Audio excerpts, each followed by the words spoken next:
In a moment, I want you to turn to the person closest to you and start a conversation. Ready? Go.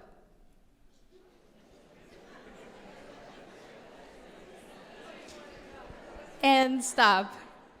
You just followed dozens of spoken rules, what we call social norms. How far to lean in, when to make eye contact and when to look away, and even how long to wait before speaking. Now imagine if that rules were completely invisible to you, and every conversation required you to manually decode what everyone else does automatically. For millions of people with autism, that is everyday conversation. Most autism support is designed for children or for people whose needs are visible. But what happens when someone speaks fluently, lives independently, and still cannot decode timing, tone, gesture, or subtle cues?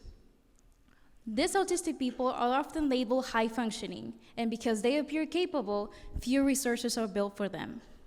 This gap often costs them opportunities, not for a lack of skill, but because of missing unwritten social cues. My research begins with a simple shift.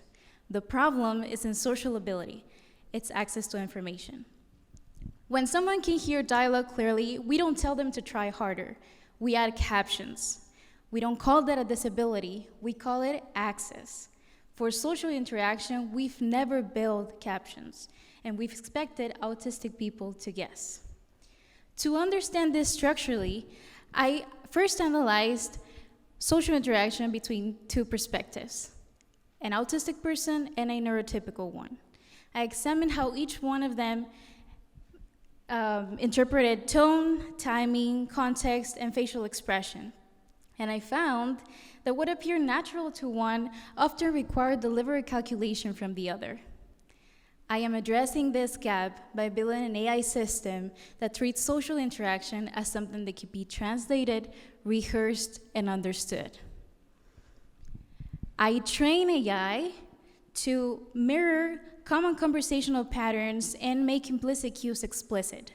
Users can rehearse conversations and test different responses through voice, text, and virtual environments, and receive feedback before entering real-world interactions. This matters because when someone walks into a job interview, a classroom, or even a first date, they should be evaluated for their ideas, their ability, and their character, not by how effortlessly they navigate rules no one ever explained. When I asked you to start a conversation, you ran invisible software without thinking. My work is about writing that software down because belonging should not depend on which mind you were born with. Thank you.